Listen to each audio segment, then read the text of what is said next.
Just to orient you a little bit, I'm wearing white today. Normally I'd be wearing green at this time of year, but it's a special day. There is a candle in the back of the room. You don't have to turn your heads now. Later on, you'll be looking back there where baptisms will take place. It's a candle. It's called the Paschal candle. It reminds us of the resurrection because it's lighted on Easter morning. And also, you'll notice that we light candles off of that large candle and hand them to the baptized, the ones being baptized. And I'll say this. You may not be able to hear me when I say it, but I'll say, per the person's name, receive this candle as a symbol of the light of Christ now kindled within you, and bear it bravely into the darkness of the world. And there's some oil back there. We'll anoint their foreheads with oil. We'll put some water on them in the name of the Father, the Son, and the Holy Spirit. This is baptism, and it's a wonderful occasion. Lots of the good things we can expect God to be doing with these persons.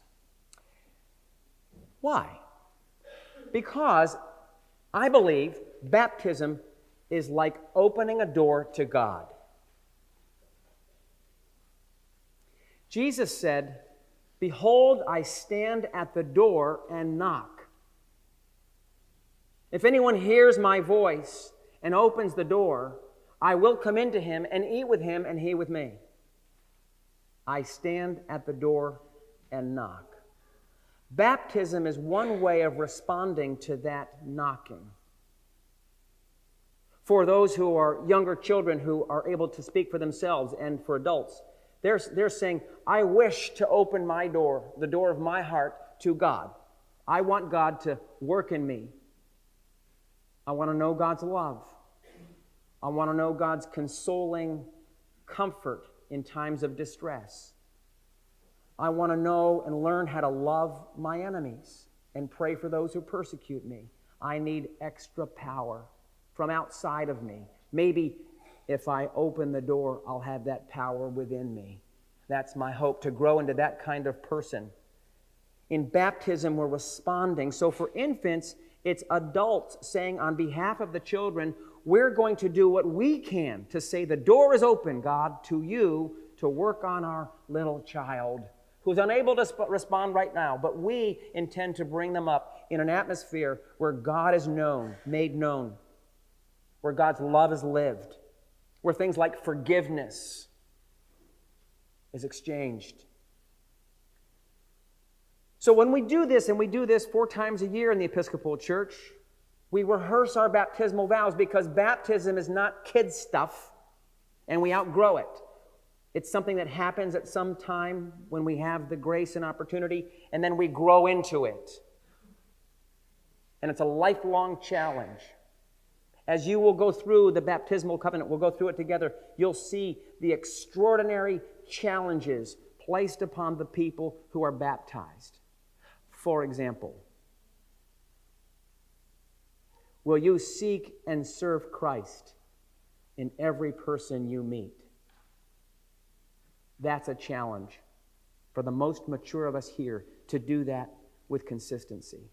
We're looking to help people to mature into that maturity that looks beautiful and is calming to people and others around who may be in panic or distress. It's a calming presence, the very presence of God grown up, the living Christ within. So when we are baptized, really is saying with these very scriptures this morning, saying we want to give God first place in our hearts. Not, hey, sometime when it's convenient, I'll sort of maybe think about you. But you get first place in my heart. To learn what that means takes some time. We grow into understanding what it means to put God first in us. We give God permission to fiddle with our values, with our habits, with our ways, with our dreams, with our plans. And as we say, we're going to do what you say. Now, in the scriptures this morning, we heard the words commandments and precepts and statutes. It's all the same things that what God has said to us. We say, if I'm going to step out in faith and try to put you first and honor you in my life, I am now entrusting myself to your care, that you will be who you say you are, a good shepherd, a good father, one who's looking out for my best interests. This morning we had this very unusual, it's a good story, but it's an unusual story because the man who comes to Jesus is part of that group that almost to a person up until now in Mark's gospel has been trying to trap Jesus in his words.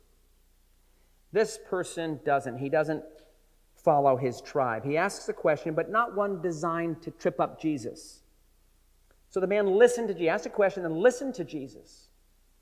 And then he agreed with Jesus. With all those laws that could have been pulled out and recited by Jesus, this man understood when Jesus said, the first is this and the second is like it to it. The man said, you've really answered well, Jesus. He shows he's a person of great wisdom. And he understands the difference between something that's just passing away and something that's fixed and eternal and good, like loving God and loving neighbors and loving ourselves. So when it comes to Jesus, this man's door is clearly open, and he's affirmed, the kingdom of God is not far from you, Jesus says.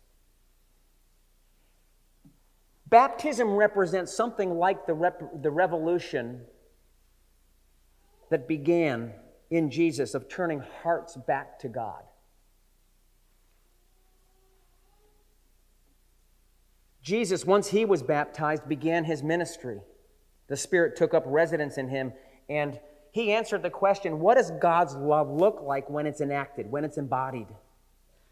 And so, staring at Jesus, beholding him, reading the stories about him, seeing how he encountered all kinds of people in all kinds of circumstances, we get to understand what is God, the eternal, one, holy creator of all things. What is that God like? This past week somebody said, I think Jesus is smiling when I see him. I said, perfect. Now you understand that God smiles upon your life. He wants good things for you. It's a great image of God, smiling at you, wanting the best for you, calling you into a life of love, both commanded to do it, but also invited to do it. To the most vulnerable, what did the love look like?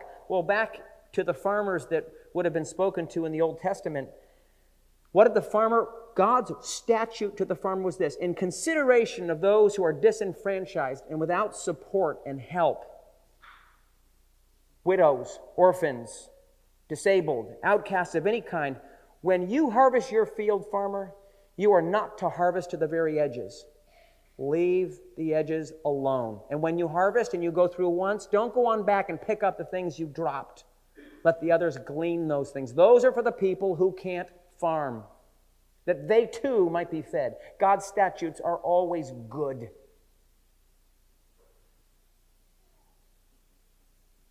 God's commandments are compassionate. When we open our hearts to God, and it's just that simple in some ways, it's not some complicated formula. I'm not going to ask these people over here, okay, I got some really hard questions about God. I hope you're ready. No. The hard questions they pose to Jesus to trap him. This is rather easy. It's, God, I don't know that I know much about you, but I'm willing to take a risk that if I step out in faith and put myself on the ice, it feels like I'm going out on ice on a lake, because I don't do this very well. But I'll just trust that you've called me out here on this ice. And to see God be faithful, that's a glorious thing. So we won't have any hard questions today. It's really just saying, I want something else in my life that promises goodness coming towards me, grace, unmerited favor, love that you didn't earn and can't earn and will never earn. It comes to us by God's grace. We learn, when we open our hearts, new ways of serving. My dad has since passed away, but years ago he was in sales and he traveled some, and at the time we lived in Cleveland, Ohio. He was in Cincinnati, Ohio. It was a very rainy night. He was coming home, going to a hotel. And he went under an overpass, and under there he saw a man. And I don't remember the exact details, whether this guy had his thumb out or had a sign up or just looked kind of forlorn. But it was raining very, very hard. My dad went by him, but he noticed him. Now, my dad's about 52 years old at this time. At 51, my dad, who'd taught Sunday school all his adult life, had something happen, and he opened his heart to God in a new way. Something happened, and he made an intentional take up residence in me. I'm not all I want to be. I'm 51, and I look back and I say, I've got a lot of messes behind me. He was a good dad, a good husband, but he lived a normal life with lots of regrets and things that didn't get done. And so, under the path he went, he went to his hotel, nice and dry, warm, clean sheets, took off his shoes and sat there, and he couldn't get the image of that guy out of his mind.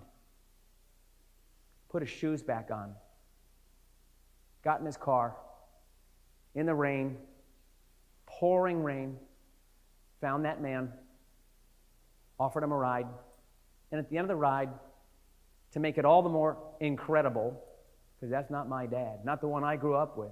He was a good guy, he was a church-going guy, but he would never have done this.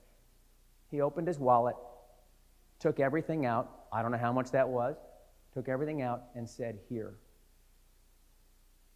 Left and went back to his hotel room and felt great, absolutely fabulous, because he knows that wasn't his own doing. Something was nudging him. Some power was at work in him saying, go back. And he obeyed, and he felt great. When we open the door, we have new ways of serving other people in a selfless, compassionate way. So some of us lock doors. Well, I'm never going to do that. Baptism says, I'll never say never again, because I'm going to let God point my direction, show me the path of life. And God's going to be working on the inside, not from the outside in some sort of commandment, but sort of inside saying, I think this is the right thing for me to do. I desire to do this. Baptism, as we Episcopalians understand it, not only gives us these graces and powers and these wonderful experiences, but it also challenges us to confront things in our world that aren't good, just, or right. And the living God, the one who's taken up residence within us, gives us new courage to take up those challenges.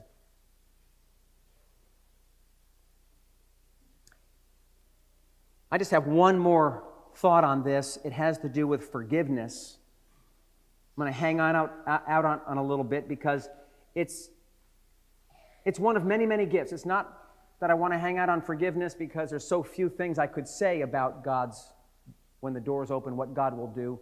But it's because Jesus himself highlighted this one particular aspect of life with God, listening to God. He said from the cross as he died, Father, forgive them, for they know not what they're doing. When he came back to his disciples after his resurrection, he breathed on them and commanded them to forgive others' sins. He started like this revolution of forgiveness that would just get passed on and passed on. It's a gift once received, we're then asked to pass it on. And so we do.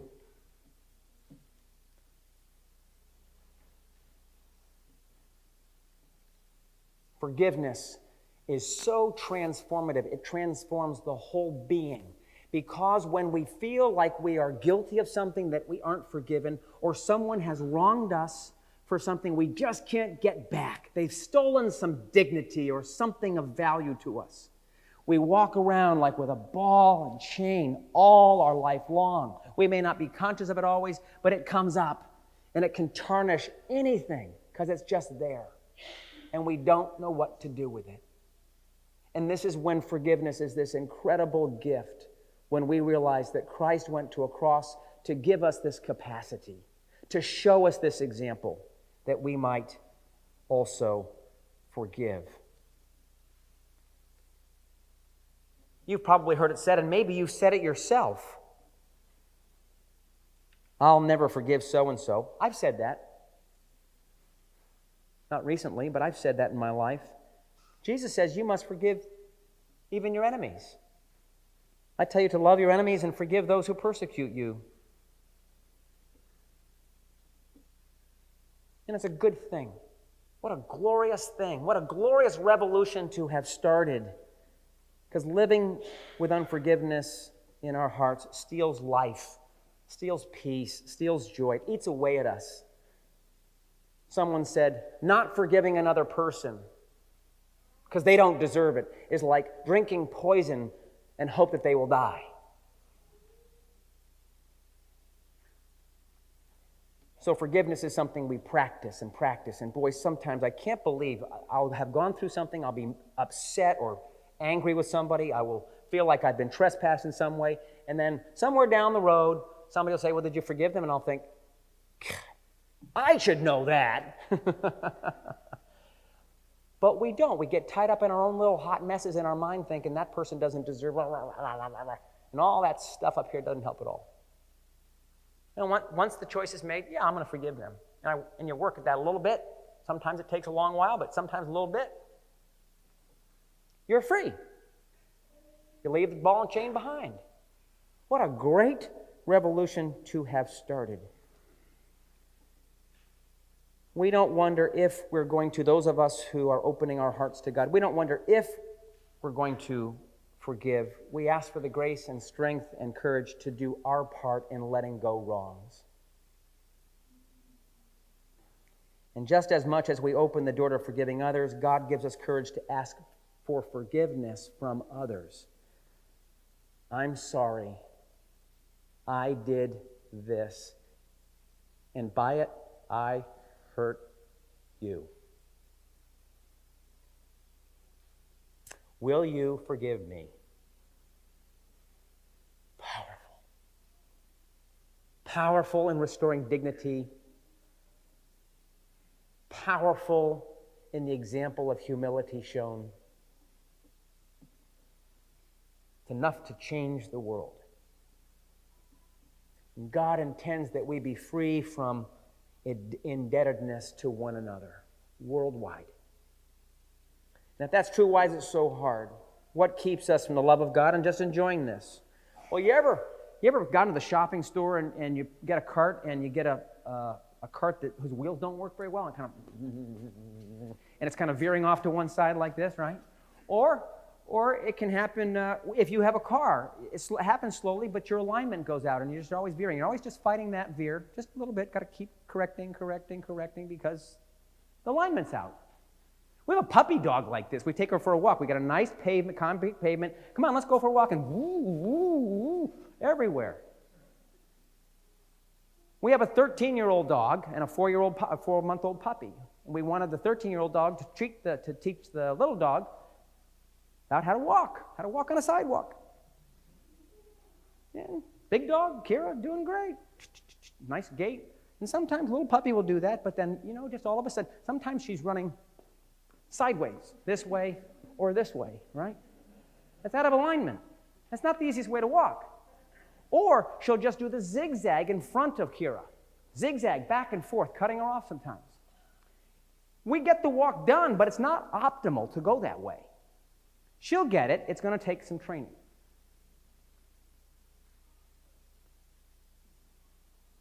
My car snowplows. It was in an accident and the front end got dented in. I didn't know when I bought it exactly that this was the case, but I bought tires, 70,000-mile tires. About 2 years in, the guy said, you better look at your treads. You might want to went to the tire store, and he said, you may need new tires. I said, new tires? Seemed like I just bought them. He said, well, they're worn down. I said, how could that be? He said, well, you could be out of alignment. I'm thinking, what? This guy's crazy. No, actually, my tires got bent so that they're not this way, they're this way. Now, my car is safe. I have never noticed anything out of alignment. I go straight. If I want to, I put the gas, I can take my hands off the wheel. I can go straight, beautifully straight. I'm snowplowing the whole way. Just a little bit. Enough to wear the tires. And enough to get less, sort of poorer gas mileage. So, my car works. There's nothing wrong with it in that sense. And it's safe. It's a very safe car. But it's not operating optimally. Now, you and I can live our lives with something out of alignment. And we can operate. We're working. We're getting up in the morning. We're going to bed at night. We're getting stuff done during the day. But we're not living optimally. And sometimes as simple as practicing forgiveness.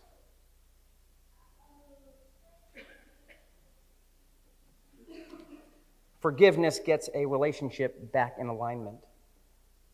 And I think this is what most of us need an awful lot of the time, is just to remember how important it is to forgive.